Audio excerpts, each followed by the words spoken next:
पलायो माथि अब यो हुन्छ फेरि मसिले खाइदियो के झरप तरकारी बेचिसक्यो गल्ती मसाला खाएको भेटिन्छ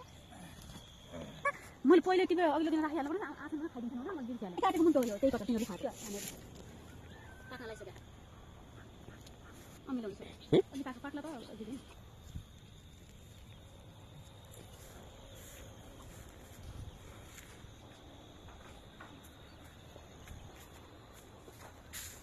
Hehehe